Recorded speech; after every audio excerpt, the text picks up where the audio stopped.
Welcome to Meet the Author, where you can join in on insightful conversations with best-selling and award-winning indie published authors. Your hosts today are Rob and Joan, who themselves are indie published authors, book publicists, and paranormal investigators with Tampa Bay Spirits, based in Tampa Bay, Florida. Thanks for dropping by. And now, on with the show. Hi, I'm Rob. And I'm Joan. We're glad that you're here with us tonight, whether you're watching us live as a podcast or if you're listening to us on a podcast. We're really glad that you're in the audience. Remember, we love for you to share and to like and to comment.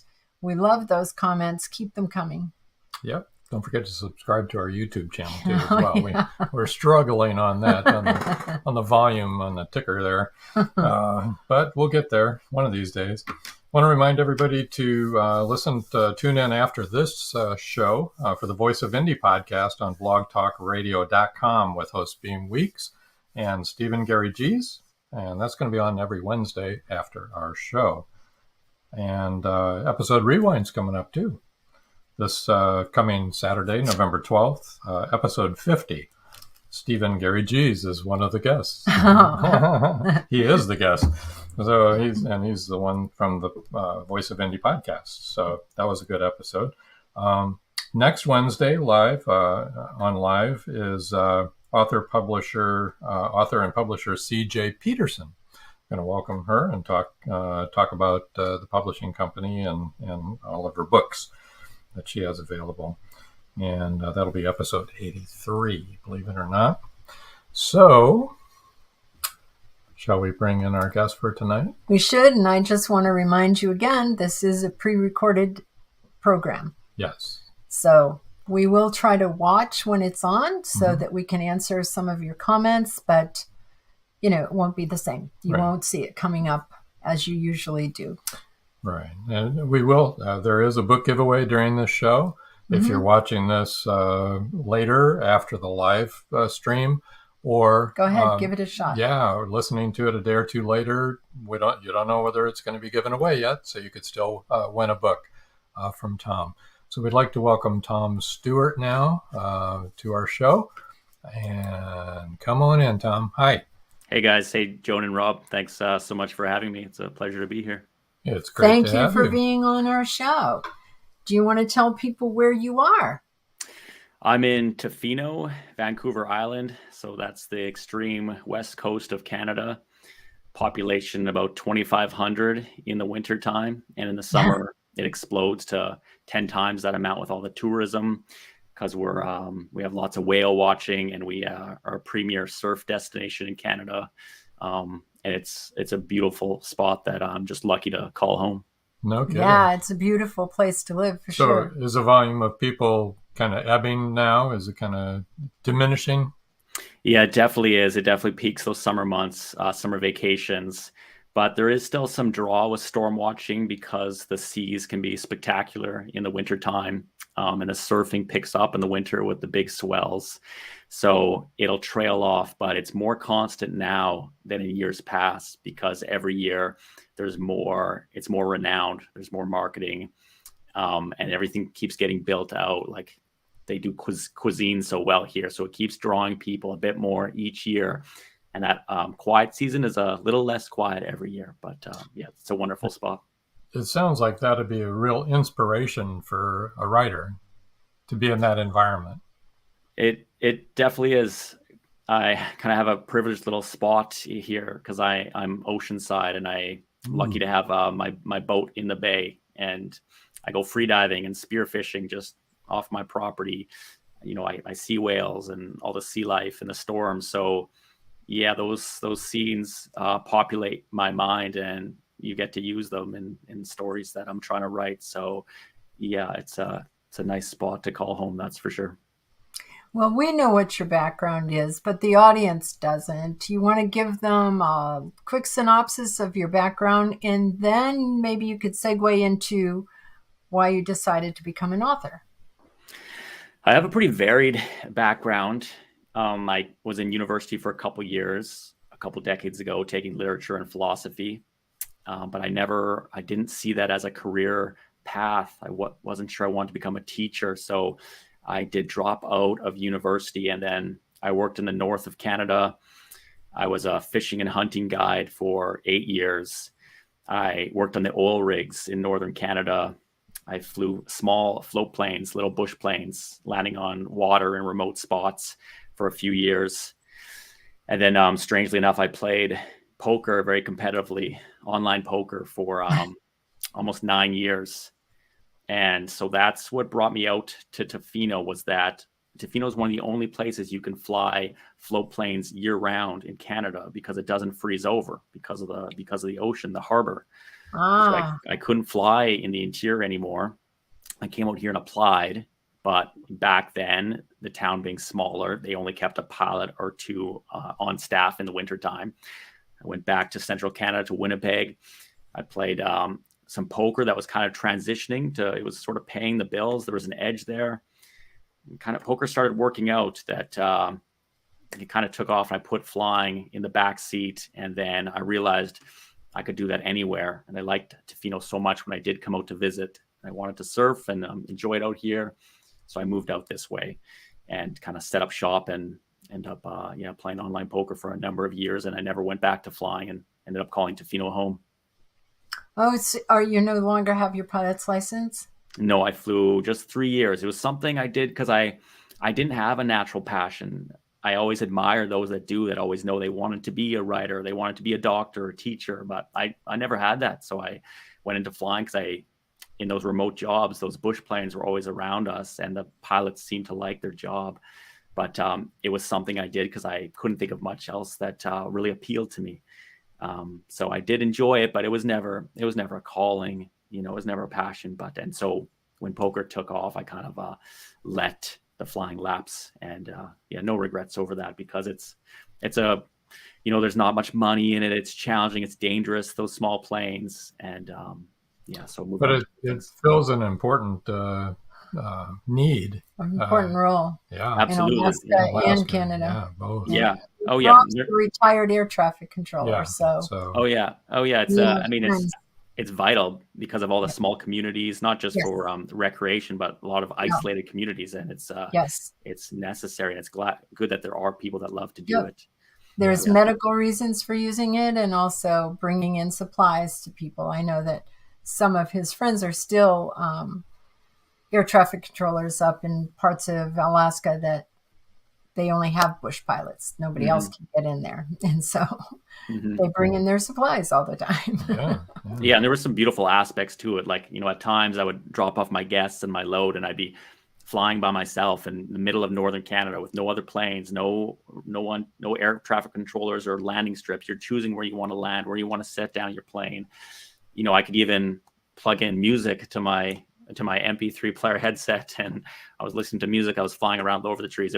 At times it was stunningly beautiful. So yeah, I did enjoy it for those years. That's nice. What then brought you, actually, when we get to giving out your website and your email, it explains your website and email address. And people, you'll find out what I mean shortly here. But what then led you to decide to write, become an author? I've always highly respected writing as a craft. I have always read heavier literature before I could really understand it. Reading the Russians. That's kind of all I read, is the heavier stuff, and all of Hemingway.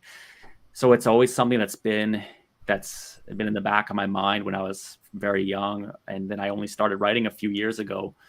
But it was something that I always kind of felt calling. And I transitioned from poker, and I had all these stories of these situations that I lived, experience that I had, some of the near-death crashing experiences, and the wild animals, and the remote situations, and people under duress sometimes.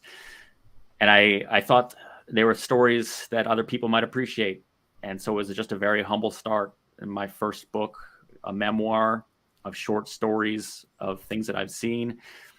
And I wasn't entirely sure if other people would want to read that or not. So I ended up looking for an editor, I sent emails to perhaps 100 editors in Canada, looking for one that I resonated with, that I thought we could vibe with, and eventually found one that seemed like we were kind of on the same page, and she thought they were absolutely worth sharing, and that there's a lot of humanity on the pages, and it went from there. And it's really nice to say that the reception of that first humble collection of short sort of Canadiana stories has been quite nice, and it's really motivated further efforts.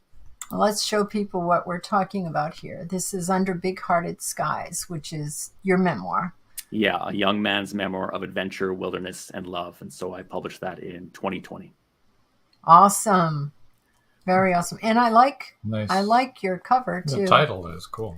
Thanks very much. Yeah, the title is really cool. It speaks. It does speak. I find the cover design process is fun because there's companies online you can work with multiple different designers, and you can get feedback and iterate, and so you're not just working with one creative designer. Maybe you found someone that you really like, but it's really fun to see all the varied submissions, and you can kind of silo them off, the designers from one another, so you're getting independent ideas, and then you just iterate with the different designers. And at the end, I had about a dozen titles, covers that I really liked, and I held a poll with 30 friends, and then we narrowed it down to 5 and further narrowed it down to this one. And I just think that the curl of the leaf, it's showing some darkness in the shadows. I think there's a little telling aspect to that, but all the light at the center, I think the artist did such a beautiful job on this. And for people who can't see, who are just listening to the podcast, what he's talking about is it's a dark colored cover, all right, like a dark gray, almost, would you say charcoal gray? And then there's a very bright orange maple leaf that's a fall leaf that you would see in the fall. Beautiful autumn leaf. Yeah. And then, as he said, under Big-Hearted Skies is then printed on top of the leaf. And then you see the leaf curling, as he said, and underneath that, it's black. It's not just you can see the shadow of the leaf. You can definitely see the shadow of the stem leaf. And the So good point. Good point to describe it for those that can't see it. Thanks, Joan. Oh, sure. But it's really neat because it speaks a lot, I think, and it looks like 3D because of the shading and everything and the shadowing under that. Let's go ahead. It gives character to the skies, and you have big skies up there, Definitely. Yeah. Especially if you're a pilot, and you've been flying, you're in the sky, Yeah, there's a lot packed into that title and that cover, I think, at once. So I got lucky with the designer. For sure. I agree. Well, you chose the right one, didn't you? So you've had a lot of experiences in the sky, and all of our listeners are going to know what I'm going to ask next. Did you ever see a UFO? No, I definitely did not see anything. And I've worked in a lot of remote places in northern Canada and fly in access only, up in the night flying, and I haven't seen anything like that. But then also I've, in those cabins in isolated middle of nowhere by myself, where I can remember one year it was when Blair Witch Project came out, and I made the mistake of watching half of it up there. I didn't finish it because I was freaked out. And then I'm by myself in like those cabins that had been built 60 years ago, and there is paranormal, there are ghost stories up there, like pretty legitimate ones of people seeing the same phenomenon that didn't know of the story coming into it. And I was just hoping I would not see that, I would not experience that by myself, because that would totally freak me out. So, but no, there are stories up there. I was not one of the witnesses. Okay, cool. We, as you know, investigate paranormal things. So we do our best to debunk everything. So you want to debunk first. You want to go in with skeptics eye, and not see a ghost under every rock and behind every coffee pot. But there's this one Lady in White is the name of this ghost story that has been around since the 60s or 70s up in this northern lodge, fly and fishing lodge in northern Ontario.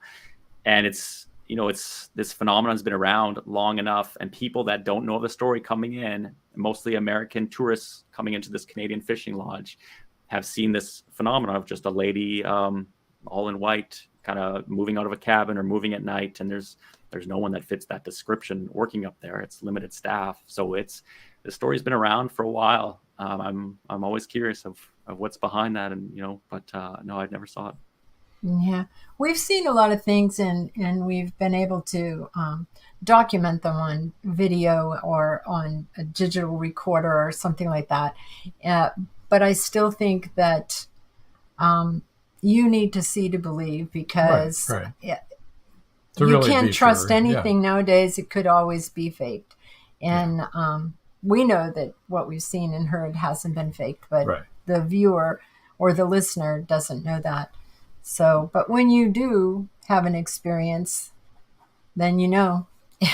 Right. Yeah, I would echo my mindset as well, is that I'm agnostic, or perhaps I do probably believe in something paranormal, just because of how many people and personal, credible, sober friends that have seen, multiple friends have seen situations like that. So I would lean towards it, but it's all, like you say, Joan, it's one of those things that a person probably has to see firsthand. Yeah, I mean, I think you do, because we watch everything with a skeptical eye, and we do it all the time, but still we don't believe everything we see. Let me just put it that way. Why don't we go ahead and do our first commercial break, and when we Okay. come back, we'll talk about your novel. His novel, not Immortal. a memoir. Right, Immortal North. Okay. Okay, Sounds great. so everybody, Just a word from our sponsor. Don't go away, folks. We'll be right back. right, stand by. Don't go away. Welcome to Magnolia Bluff, Texas, a small town in the heart of the Texas Hill Country near Burnett Reservoir. A town where everyone's business is discussed at the local coffee shop. A town where neighbors look out for each other. A town not insulated from murder and mayhem. Which begs these questions. Who is responsible for breaking into quaint Victorian homes? And how are poodles, ghosts, drug cartels, and a Ponzi scheme connected with a serial killer? Caroline McCluskey, the town's librarian, catalogs books using the Dewey Decimal System. When a black and white poodle puppy arrives unannounced, she calls him Dewey. Now, Caroline must catalog events to identify a serial killer in her town. Pick up your copy of the Dewey Decimal Dilemma, now available on Amazon.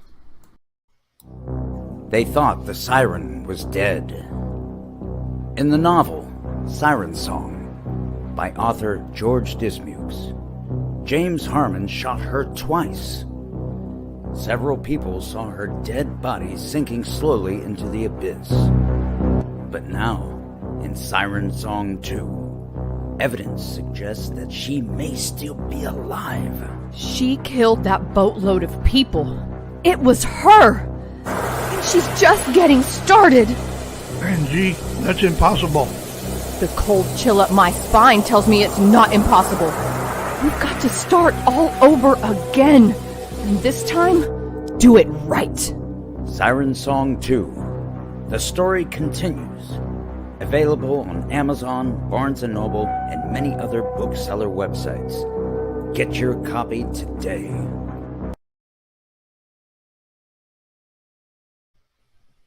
Hello, we're back. I've got to say, those were both really good commercials, and I just finished reading Siren Song, though at the time of this episode, I will have finished it a long time ago. And it's really, really good. It's a very good book. And the same with the Dewey Decimal. Good things. Yep. But let's talk about Tom's book. I think that's a good idea. Let's talk about this book, Immortal North. And this is a novel. And you want to explain this cover for our listeners who can't see it? Yeah, the cover, again, I held a design contest and worked with a bunch of graphic designers, and it's a bird's eye view, which was a unique submission. It was the only one that was a bird's eye view, and it's of a northern forest in the wintertime. So it's predominantly white, and you could see these pine trees covered in snow pockmarking the cover of the book. And there's a small footstep trail down the center diagonally with a little spot of blood in the middle. Yeah. Ooh, yeah, there you go. Yes. And Immortal North is in blood red too. So Yeah, that's true. The colors of the blood in the center match the colors of the title. I noticed. Yeah, there was a dozen covers that made it to the final round, and then this one and another one tied in first place. And it was so fun seeing the votes of friends come in. I love that part of it. And I've written a sequel to Immortal North, and the one that tied Immortal North will be the cover for the sequel. So I'm excited to share that one too, to reveal it later with friends and family and some readers. So Immortal North has a sequel coming out. Do you know when it will be coming out? You want to give people an idea? Yeah, when I wrote Immortal North, I actually had no plans for it to be a series, for it to have a sequel. And I don't want to say anything about the ending of it for readers that haven't read it. But to me, the tale felt unfinished, and there was something lurking there that I wanted to work on. And so it wasn't the plan, but I just started writing it, and the story came really, really quickly. And so anyways, I worked on that for 6-7 months, and I sent it to my editor last Friday, and she had it for 3 days. And then I write 6 days a week.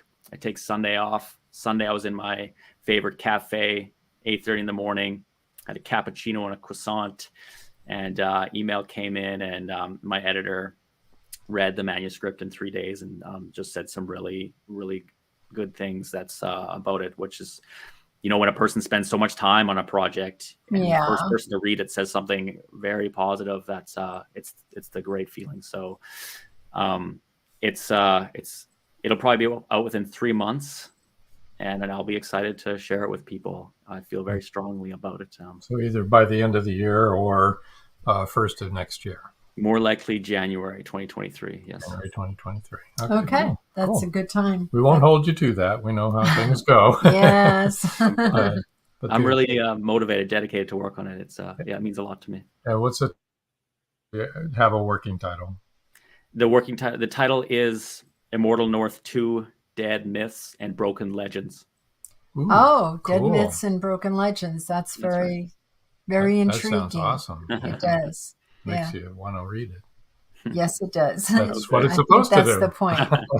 Getting something right then. There you go. There you go. That's great. So can you tell us a little bit about Immortal North without giving any, zingers away on it? And then maybe you would want to read a little bit out of it. That'd be great. Sure, I'd love to. Give us a little taste test here. Immortal North, it's set in the isolated North. A father raises his boy to live within the woods, where the beauty and nature and harshness of nature doesn't stop at the border of the skin, until one fateful day that woodland life is violently broken. Shouldn't those guilty of such injustice be held to account? Immortal North. Okay. Okay, cool. So it's one man's journey, would you say? There's family aspects to it, and it's a father raising his boy. So no, it's not just one's man journey, but I hesitate to say too much and reveal too much of the plot. But right. I would happily read a page from it, as you suggested, Joan. That's a really good idea.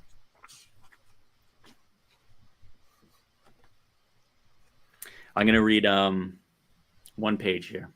Okie doke. Perfect. Headlamps lit their way through the forest. Dave was thinking about the face he'd seen. A part of him wanted to believe that maybe his mind had just played a trick on him, just some weird imaginative slip, some one-off hallucination, and those things are probably more common than you think, that part told himself. About midway on their return, the trees were sparse, and above him, the canopy of branches receded, showing the winter night sky. Jacob was leading, and Dave called out to him, saying, "Hold up a minute." He had switched off his headlamp and stopped trekking and stood there in the snow. Jacob turned and saw that he was shielding his eyes from the light beam he was casting, so he switched his off too. Dave said, "Look." Jacob followed his upward gaze. Above them, a patch of star-pocked sky. The flurries must have been carried on high currents because they floated down from that cloudless circle and so looked less like snow and more like thin shards of chipped stars, some kind of astral dust. And the light that shined in the prisms of the whirling flakes dazzled the air around them with no less brilliance than what shone from above, the essence of one, a particle of the other, and it seemed they are now floating among stars falling about you. That's beautiful. Oh, thank you very much. I love that. Thank you. That was really awesome. We really like to stargaze, so I mean, I could really see that. Yeah. We haven't always lived in Florida. I'm trying to, I'm trying to do like contrast scenes and themes when I write. So that scene of placidity comes after a scene of a much more aggressive nature. I kind of try to pair those things, those opposites in writing. So it's fun to juxtapose, the coarse and the polished. So just a little bit more color on that scene. Well, actually, that brings me to some questions that I know our audience always likes to ask. And since they're not here to ask, I will. And you know what I'm going to ask. Well, no, that maybe you don't. Maybe. The first thing I'm going to ask is, do you like to follow a hero's journey, that writing style? In some regards, this Immortal North does have elements of that, without a doubt. But for me, I think a lot of rules of writing, a lot of blueprints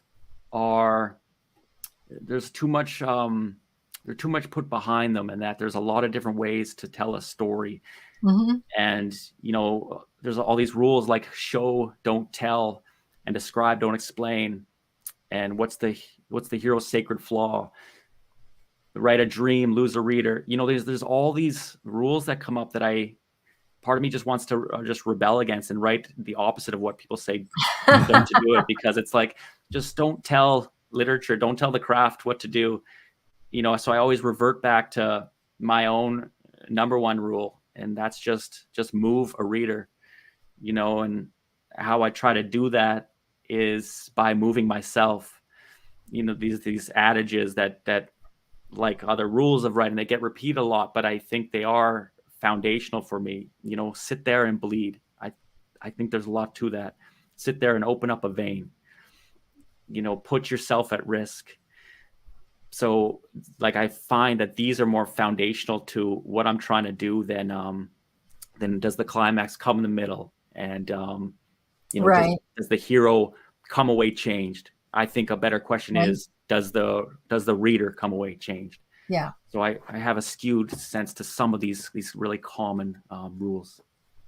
I know that I recently finished a book, and I read the acknowledgments by the author after I'd finished reading the book. And actually the acknowledgments, and Rob will tell you this is the truth, brought me to tears. I was trying to read to him the acknowledgments, and that actually brought me to tears. Right. The whole book had been like that. I had been emotionally involved with every character in the book for their whole journey in that book. And then to have the author speak personally and still be able to evoke emotion, I mean, I was blown away. I said, that's amazing. What kind of things were in the acknowledgments? About personal experiences through the COVID. She lost her husband during that time, how she felt and how she coped with that. And then she acknowledged all of the people that had helped her and what they had meant to her, who had helped her along the way. It just moved me to tears, really. And Yeah, it was so sincere and so real, you know? yeah, that's like it. Sometimes I find the forward of the book has as much meaning to me as the rest of the book. Like I read Infinite Jest by David Foster Wallace, and it really wasn't my thing, and it's a tome, it's a huge novel, and I kind of just wanted to read it to see what the hype was. But the forward by, I think it was David Eggers, where he talked about why someone would do so much and give so much to it. I remember that kind of more than the story of Infinite Jest. And so, we're just trying to render humanity and connect to another person, whether that comes, like you said, Joan, in the acknowledgments or the forward or the very middle of the book. And I think to me, that's the name of the game, is connecting with readers, with one another, So yeah, it's anywhere it can happen, on the cover or wherever. I like getting lost in books. I like reading the book and being there with all the characters. That's what I really like. Mm-hmm. And if a book can do that, I'm a happy person. Mm-hmm. Yeah. Let me ask a question here to you. Have you ever, or would you ever consider writing like science fiction, or in another genre like science fiction? I've got a collection of short stories that I just have for free, and I here and there, when I write a new one, I add it to that, and it's on my website that can be downloaded. And I have one story in there that's futuristic. Not actually, it is. It's sci-fi and futuristic. It's about AI developing to a state that. How much do I say without ruining the plot? Or maybe I just ruined the plot. It eradicates humanity, but it gets to a point that it keeps developing, and it hits a state of realizing how powerful and supreme love is, and it ends up regenerating humanity, and the idea of an ongoing process of one competing against the other but bringing the other back. And it's I promise it's much more eloquent than I'm describing it now. But yeah, so to me, it's like I used to always say literary fiction. I'm trying to write literary fiction because that's like the domain of truth and beauty. But I think it makes more sense to not always classify everything. And I think any genre done at its highest level is literary fiction. You can have it in it if it's a Western or if it's a romance, as long as it's conveying the strongest emotions and the prose is beautiful. You get these things together, then I think it transcends genre, and then it just becomes that work of art. So that's what I want to write, the work of art, regardless of its category. And I'm just working hard to try to do that, and studying and just giving this my full effort. So that's what I'd love to achieve. Cool. And I think all of us right now are very interested in AIs. As a matter of fact, it was frustrated with them. Huh? It was the discussion at dinner last night about how AIs are, obnoxious on your phone, on your smartphone. They constantly change the words that you're writing. Or your not so smartphone. Not so smartphone. Or the customer service when you're calling in to solve a problem, or like the digital, the chat boxes where they keep suggesting the thing that you just don't want. Yeah. It is so annoying. And so then that whole conversation evolved into, so let's say we have an AI android, and now we've created something that can lift an automobile with one hand, and we've given them thought processes and a body to go around and do things with. How smart is that really? Yeah. I mean, we've all seen the Terminator. We know how that ends. So, but now it's like close to being a reality. So I really enjoy reading AI things, and think I started reading them way back when with iRobot many years ago. So there's even been attempts of AI to write fiction.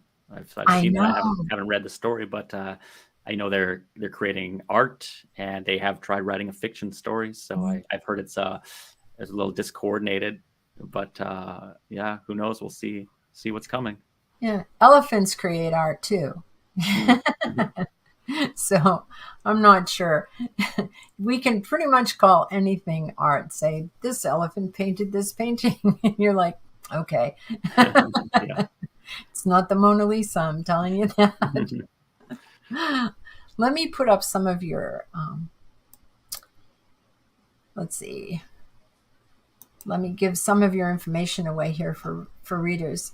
See, now this makes sense now, doesn't it, people? His website is luckydollarmedia.com. And as you heard Tom say, he was a professional poker player. And the story is actually even goes further back than that. My grandpa, one of the grandpas that I didn't meet, he had a butcher store in a small town, Stonewall, Manitoba, and it was called Lucky Dollar Store. Ha! There you go. Oh. The title going, and then yes, I made my dad and I these aprons with the title on the front. When we I hunt deer, so when we butcher deer in the fall, we get to use the same title that was on his dad's store, and then it's also my publishing. I love that. Interesting. That's wonderful. Paying homage to your grandfather. That's right. Really wonderful. So that's luckydollarmedia.com, and that's luckydollarmedia.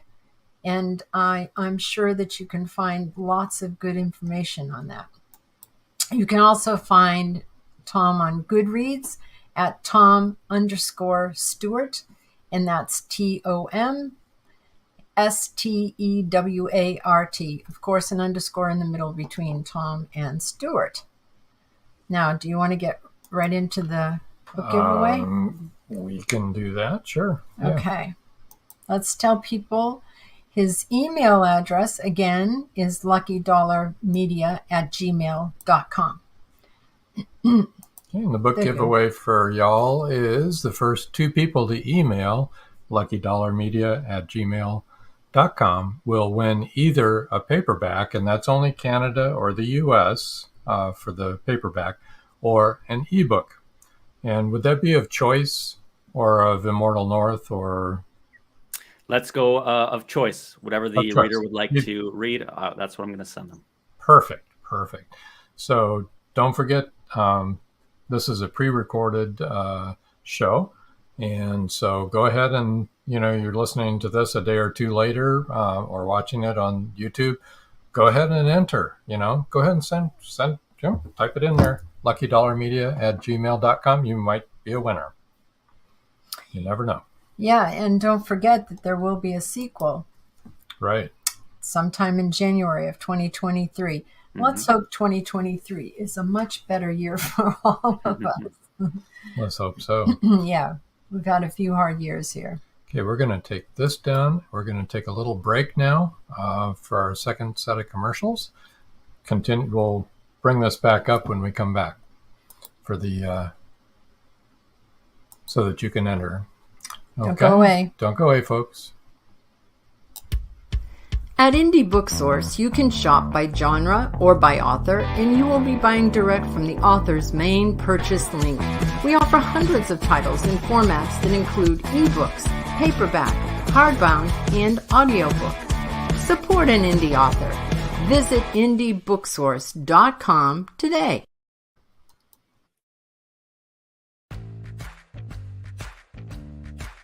Live every Wednesday, your Voice of Indie hosts Beam Weeks and Stephen Gees welcome authors, musicians, publishing industry pros, artists, and assorted creative guests for an exciting interactive hour. Call in during the show or post questions and comments on Twitter for responses in real time. Meet your favorite indie creators, learn inside tips, network, and promote your work. The link for each week's show is pinned on Twitter atop @VoiceOfIndie. And you can receive the link every Wednesday morning in your inbox by subscribing to our newsletter at freshinkgroup.com. Check out Voice of Indie every Wednesday on Blog Talk Radio and catch hundreds of episodes archived everywhere from our websites to our YouTube channel and Spotify.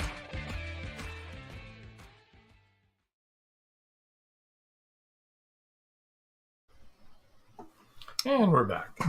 Welcome back. Here, let's put the website up the email up so people can... A little easier to read there. Yeah. And so that if they're watching, they can enter this contest. So the other question that I wanted to ask you earlier, which this is the one that you thought I was going to ask when I talked about the hero's journey.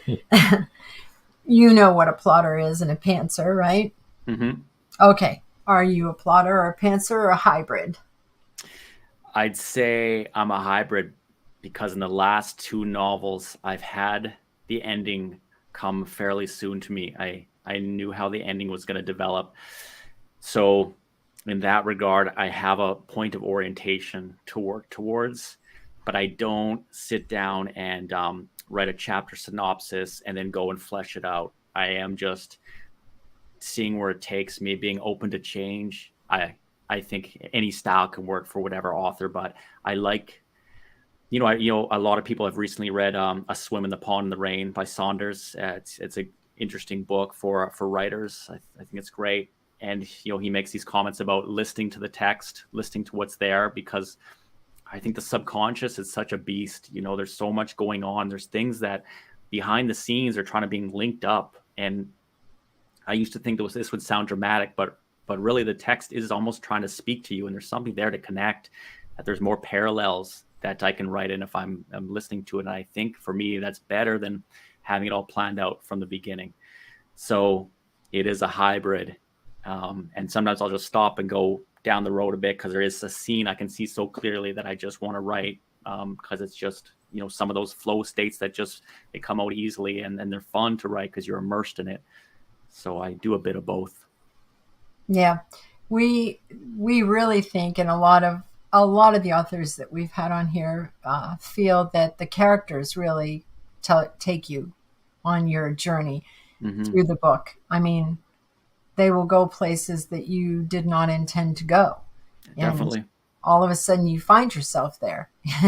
And I think that's probably what Saunders is talking about. The same thing, but in different words. He was saying the text, and I guess we feel like our characters are real. So yeah, I'm constantly asking, what does the character want? What's in their way? And the story, I start writing it most easily when I really know who the character is. And at the start, yes, part of the hurdles are not entirely knowing the character all that well, because you're still building this person out in your mind. And I think that's why Immortal North 2 flowed pretty easily, because I already knew who a lot of the characters were.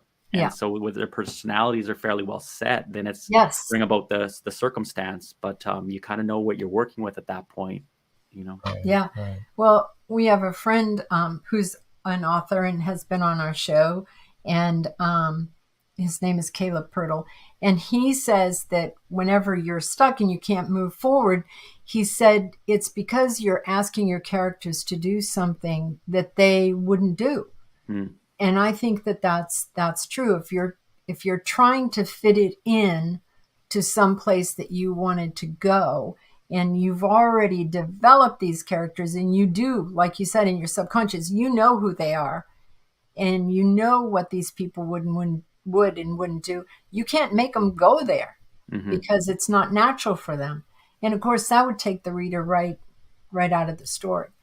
Yeah, that consistency is important. And when you're trying to make someone do something that doesn't seem natural, it's discordant, and yet it just feels really bad. It doesn't fit. And I think it's important to develop that ear to who your character is and what they've done in the past, and keep that consistency, definitely. And I think also if you're reading a book or you're watching a movie and it's a character that you know well and that you like, and then for some reason they're doing something that is definitely out of character, it's really annoying, because you're like, they wouldn't do that. I mean, a really good example jumps to mind, and that's Luke Skywalker and the way they brought him back and they had him act. It was like, this is ridiculous. This is not who that person was. And so that movie didn't fare very well. No one liked it. Yeah, I was having this conversation recently with a friend, and I don't know if you know Blood Meridian by Cormac McCarthy. No. It's a pretty dark book, but it's maybe the most beautiful one ever written. So there's this big contrast about it being such harrowing subject matter, but some of the most beautiful prose I've read. And there's a scene near the end where the protagonist, who has just been engaged in pretty violent things, does this thing of kindness, and it really raises the question of, does that still fit with the character? But it's complex, because maybe you're putting the character too much in a box. Maybe I'm putting the character too much in a box at that point. There's a chance of the character being saved, or maybe something happened to make him change his viewpoint. But it doesn't seem like it exactly fits. So it kind of makes me wonder. Yeah. Though, there's a little bit of good in the worst of people, and a little bit of bad in the best of people. So I understand what you're saying, if that's what it was. I'm talking about when there's a total character change, Definitely, when it's not necessarily good or evil. It's just a total character change of not acting like they normally do. Oil and water. Yeah, because much. If I did something really bad, I'd still be me. Right. And everybody knows what I act like and who I am. Like if all of a sudden I was really quiet, people would wonder what's wrong. What? Yeah. What has happened? Aliens. Joan isn't talking anymore. Yeah, we're talking. I know we're on the same page. It's like if a revolver shoots 7 shots out of a 6-shot cartridge, that's the equivalent of the character doing something that they could never possibly do based on what came before. Yeah, it takes you out of the story. Yeah, it does. Yeah. And I'm the kind of person that listens for those 7 shots and goes, no. I don't like that. I also don't like plots that I can figure out very easily. It's like, give me a challenge, please. I want to be challenged. There was one other thing that you were talking about that I wanted to swing back around to, and you had said that you had some near-death experiences as a bush pilot. What happened? Well, this one's in my memoir, Under Big-Hearted Skies. One time I was flying up north with a small bush plane. I was by myself. I had dropped off a load of motors to this small outpost camp. There was no one there yet. They were going to come in a few days. And it was a beautiful morning, calm. I went through my mental checklist of what to do with the plane, put the flaps down, bring the rudders up, undercarriage, all these things. Went to take off. The plane started building speed. It was getting really fast. It was screaming down the lake. And this is a powerful plane motor for its size. It's turbocharged. Like that plane almost went vertical when I was empty by myself. It would just take off quickly. And this time it wasn't lifting from the water. And the force was getting closer and closer. And I've flown this plane off the water a couple hundred times. It always goes. So I'm just thinking it'll go. I'll just give it another second, another 10 seconds. And the force is getting closer and closer. And in my mind that morning, I flipped a coin. I easily could have let it keep going because it's going to lift, because it always does. Or I could pull power and slow down and start over. And in that moment, looking back, you should always pull power and start over, because I wasn't in a rush. What does it matter? But in that moment, it was so casual. I pretty much flipped a mental coin.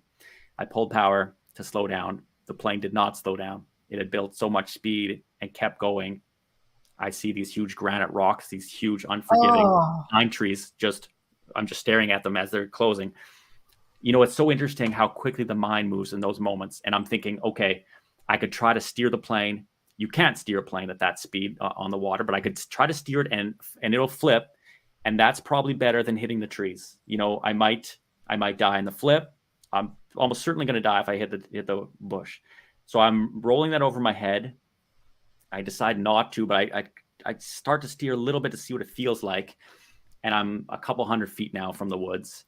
And all of a sudden, and I still have a lot of speed, all of a sudden I go up on this reef that's underneath the water. By like 6 inches underneath the water is a rock surface that I didn't know was there. I screech, slow down, bang, and I get stuck on this rock reef, oh my goodness, 50, 80 feet from the bush. It stops me, and I turn the motor off. My heart rate is jacked. Yeah. And there's this massive juxtaposition of going from screaming down the lake in the float plane towards the woods, to utter silence. You open the door and there's birds chirping and it's beautiful out there, and like this contrast, I try to, you get, as a writer, you get to harness those things and try to write those into stories, not just the literal morning of what happened, but like those contrasts are really interesting. And so I ended up being stuck on that reef. I didn't want to call for help exactly, because that's a huge admission that you screwed up majorly. So the 24-year-old ego in me still doesn't quite want to, you kind of needed help though.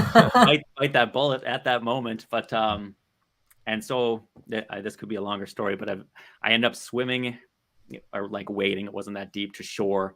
I cut down this. I had a hatchet. I cut down this 20-foot pine, brought it back to the reef, tried to lever the plane off the reef. I thought that was brilliant. It didn't work. So point for like creativity, but it didn't work. In the end, I do call for help. And this is just for crazy fortuitous, that ridiculous, but flying for the same lodge in me, and often the route isn't the same. So flying for the same lodge that I was working for was another bush plane who happens to be flying over this lake at that point in time, which itself is such slim odds. No kidding. He comes and sets down, and on his plane, I'm not making this up, were 4 burly moose hunters in hip waders. So, like, you just can't write that. And they anchor the plane, they come over, they get onto the reef with me and help push it on the struts and the wing. I do still use my lever because it just feels cool to use the lever. And we pop it off into the water. Somehow it doesn't sink. The floats are a little banged, but I can't believe there's not gaping holes in them, because I ran right up on the rocks. Yeah. I think so. It floats. I start it up, fire it up. And the problem was user error. I didn't put down my flaps. I just screwed up in my haste, in my hurry, mental absent-mindedness. I didn't put down my flaps, which helps you lift off the water surface more easily. Oh my gosh! This was just user error. So I put them down that time, and I flew off. And man, I was singing to myself. I was so happy to just to be alive. Yeah. So exactly. Hi, we're here to help you. It's 4 guys. Yeah. I couldn't be there. In waders. I know. It's no problem. Moose hunters in waders. There you go. Now, people, moose are not in the water. That oh my goodness. Is crazy. Yeah, it was. Exciting, though. Mm-hmm. So you had another one too, or?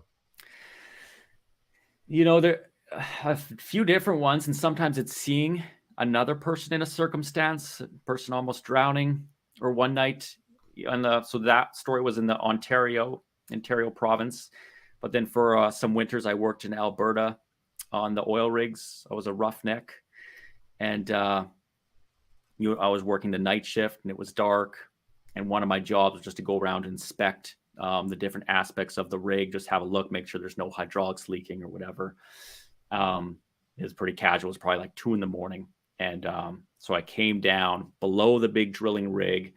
You can open these doors and you can look at it. It's called a stack. And you can see these heavy metal equipments that all connect to each other. And they're sort of like guiding the pipe that drills into the earth. Normally there's nothing to see down there. I opened the doors and it was blowing up with fluid. There was mud. It's called, like, this mud is the name of a drilling liquid that you use to keep any gas that might come from a pocket from upwelling. So you have this heavy liquid mud to keep the gas down. Well, we'd hit a pocket that we didn't know was going to be so big, or the viscosity of the mud was too light, and it was just blowing up this liquid all over the place. And so that's called taking a kick. You're just taking off gas that's not supposed to come up. And you don't know if that gas is going to be poisonous or flammable, right. So I ran out of there up to the drilling room, the driller half asleep, because he's just like watching this thing and do its work. We ran down there. There's a big alarm button. He smashed the alarm button. And eventually there's these mechanics that can close in, like electrical mechanics, that sort of close in the hole, stop the drilling, to close off the gas and keep it down there. The gas that I upwelled wasn't poisonous. I wasn't sure it was going to be flammable, but you assume all gas was. And the process was to vent this gas off to a place called a flare tank. And then, what is so funny is that for all the advanced machinery of this drilling rig, the part of the process is to, once you have that gas trapped, the guy that's the lowest position on the team of on the rig was called a lease hand, and he takes a bucket of sawdust and diesel that's lit on fire, walks it out to the flare tank that hasn't vented the gas yet, throws it over the side. They vent the gas and then blow up, light it on fire, the excess. So there's this guy that has to do this job of carrying the flaming bucket out to the flare tank, which is kind of hilarious that's the process. There's not an ignition switch or something, but he did that. They opened up the vents to allow the gas to bleed off, and there was a small amount of flames, but there wasn't that much more that was coming up. But in that scene, There Will Be Blood. Did you ever see that movie with Daniel Day-Lewis? Oh, it's a beautiful movie. And there's, this happens all the time where oil or gas comes up that's unexpected and just blows apart the equipment and can light on fire. So this was definitely a modern day equivalent of that. Luckily, it wasn't poisonous and there wasn't too much gas down there, but it was exciting for a time. So the guy that carries the bucket out should never wear a red shirt. No. Right? Like because on Star Trek? Star Trek, all the red shirts die. The red shirt guy that goes down. Okay. They always die. Yeah, his jumpsuit was orange, so it was close to red. Close. But he was Corey was his name. He made it back. Yeah. Well, hopefully he was wearing, asbestos gloves. Gloves that were heat resistant and flame retardant and all of that. That's pretty scary. Oil rigging and mining, I think, they're both really dangerous because of gas. Yeah. Mm-hmm. And just probably more death just from the machinery of it, the connections and the heavy pieces moving around, and really, I almost did myself in from just human error.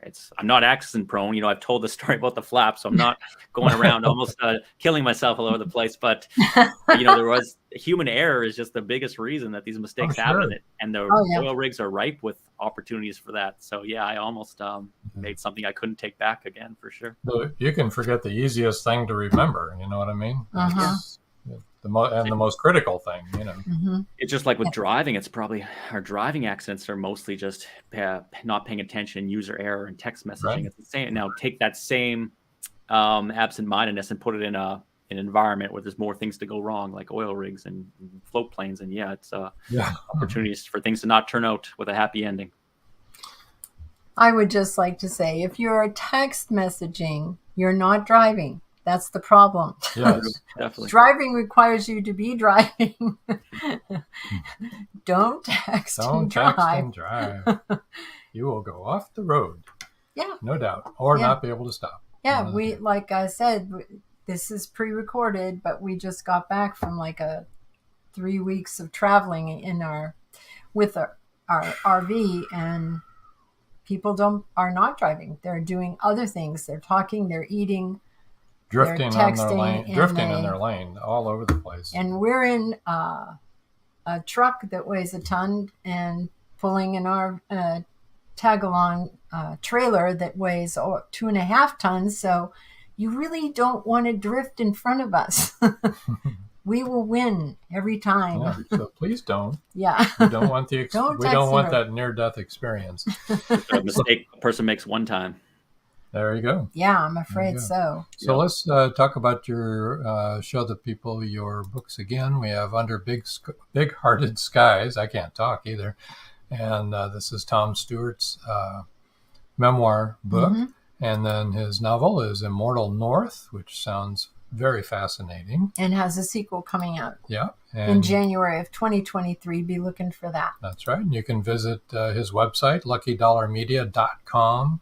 And there's all sorts of goodies on there to read and learn about. And you can also find him on Goodreads under Tom Stewart. Tom_Stewart. Tom_Stewart. And his email? His middle name is _ Yes. So. His email is luckydollarmedia@gmail.com. Right. You can reach him there. There you go.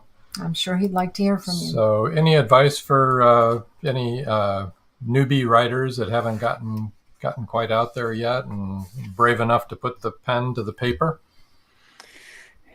It's a challenging process to get readers. And it seems like the blueprint to profitability is a lot of volume. It's writing 3-4 books a year, and spending a lot of time on marketing as well. It depends what you want. If you just want to write something beautiful or just want to try your hand at it, by all means. If you want commercial success, I think a person has to be prepared to work really hard for that. I'm a big believer in discipline and effort and, deep work. I love that book by Cal Newport, of just training creativity to show up. I don't wait for inspiration to write at midnight or something when I'm feeling like there's words might come. I close the door early in the morning and I sit down and I have the phones in another room and I'm not checking the internet, and you're just working hard at it. So my advice is write what you want to write and take it really seriously. Some people say, not to take yourself too seriously. I think the opposite of that. I take my work really seriously. So that's what I would tell others, to give a lot to it. Cool. All right. Well, thank you, Tom, for joining us. Excellent work that you're doing there. Mm-hmm. You're a great storyteller. It was fascinating just listening to your stories that you were telling there. So the novel is going to be good, and so is the memoir, folks. That's right. And thank you very much for having me, Rob and Joan. It's a pleasure to be here, and I think the work you guys doing really matters. It matters trying to get books and writing and literature out there, and there's a lot of value to that. So I wish you all success in your efforts. Yeah, thank you. We wish the same to you. Yes. We're going to move you over to the side. Stay right where you're at, Tom, until we come back to you. Okay. And we're going to move you over there. Even at the end of the show. Just hold on for a second. There's a couple of things we needed to clear up with you before you leave. That's right. So everybody join us next Wednesday, 7 o'clock Eastern time, for CJ Peterson. That'll be on Meet the Author Live, podcast live, episode 83. Do you have anything else that you would like to talk about? No. Or no news? No, I don't think so. Okie dokie then. All right. All right. So I guess then until next time. That's all, folks. Bye. Thank you for joining us here on Meet the Author. Make sure you stay up to date with our show by clicking like, follow, and share. And you can find us on Spotify, iTunes, and more. See you next time on WLFE-DB.com.